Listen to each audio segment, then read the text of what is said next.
There is a story from a long time ago about a man born in a small log cabin, nestled on the wild frontier of America. The sky of his childhood was a canopy of green leaves. His floor was packed earth, and books were treasures more precious than silver or gold. His name was Abraham Lincoln.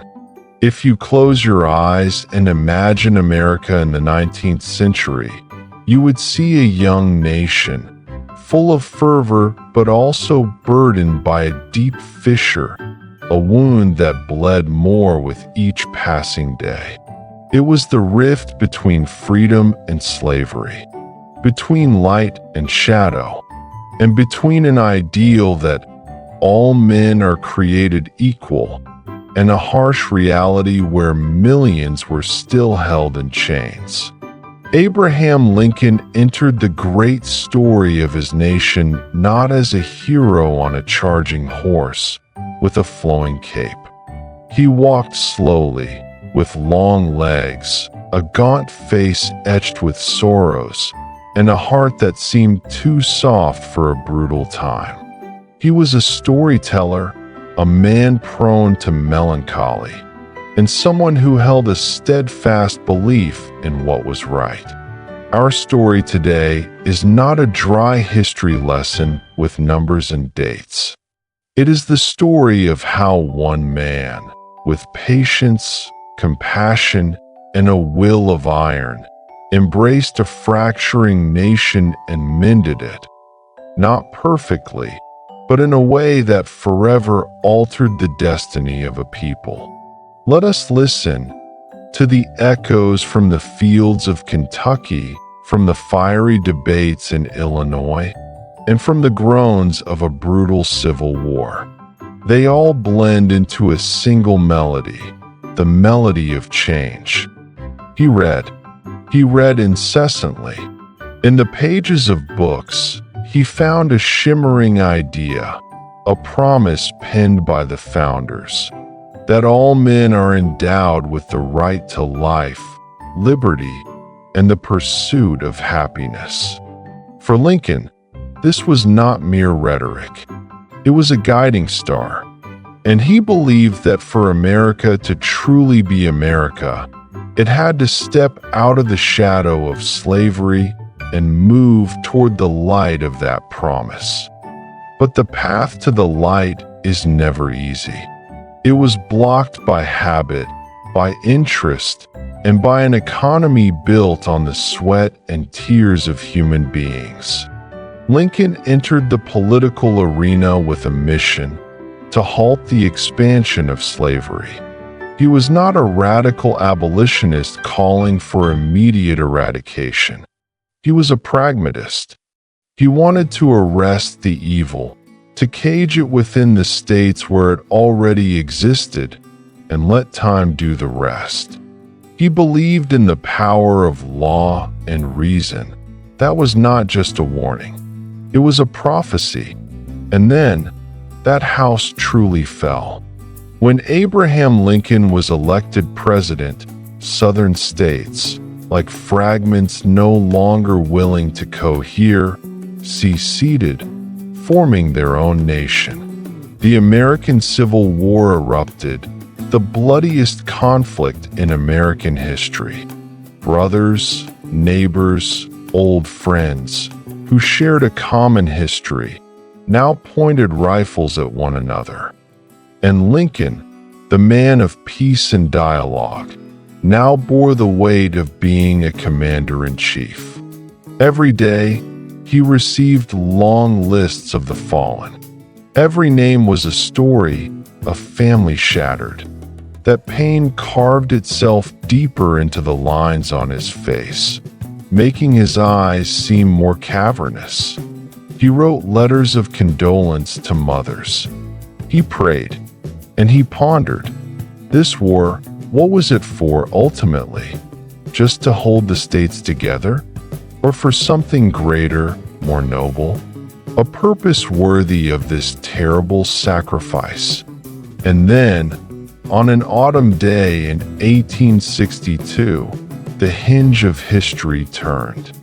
It did not come from a battlefield, but from a pen. Abraham Lincoln, as Commander-in-Chief of the Army, signed the Emancipation Proclamation. 2 words, "shall be free." Just 2 words, but they rang out like a thunderclap. They transformed a war for political union into a moral crusade. The war now had a new soul. It was a war for freedom. The enslaved were no longer helpless spectators. They rose up, they ran away, and they joined the Union Army, fighting for their own liberty. They became the architects of their own future. But Lincoln knew that a wartime proclamation could be forgotten in peace. He needed a permanent change etched into the Constitution. And so he poured his energy into championing the 13th Amendment, abolishing slavery entirely throughout the United States. He used all his influence, his political skill, and his gentle persuasion.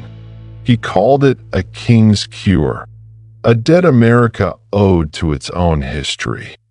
47 years ago, our fathers brought forth on this continent a new nation, conceived in liberty and dedicated to the proposition that all men are created equal. The world will little note, nor long remember what we say here, but it can never forget what they did here. It is for us, the living, rather, to be dedicated here to the unfinished work which they who fought here have thus far so nobly advanced, that we here highly resolve that these dead shall not have died in vain, that this nation, under God, shall have a new birth of freedom, and that government of the people, by the people, for the people, shall not perish from the earth. A government of the people, by the people, for the people. That was not a slogan. It was a vow. It was the true essence of the America Lincoln dreamed of and fought for. He had redefined the purpose of the war and of the nation itself. It was no longer a war just to preserve the Union, but to perfect it, to make it more alive, more humane. So, how did Abraham Lincoln change America? He did not do it by brute force alone. He did it with the power of words.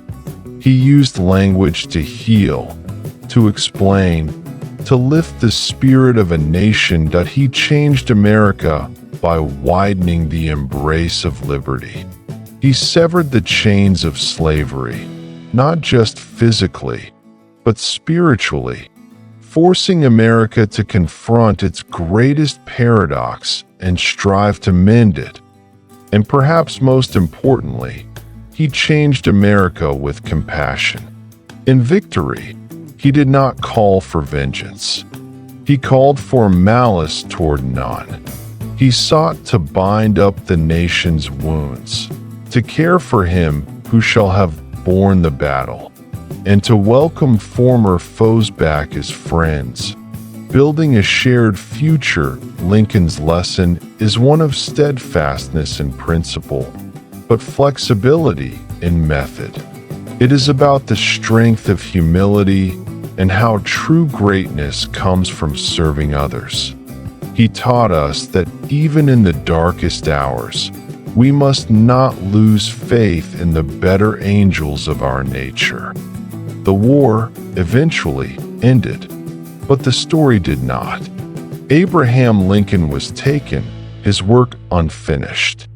Yet the flame he kindled still burns. It burns in every step toward justice, in every effort to make real the promise of equality. He handed America a task, the task of perpetual self-improvement, to become a more free, more fair, and more compassionate union.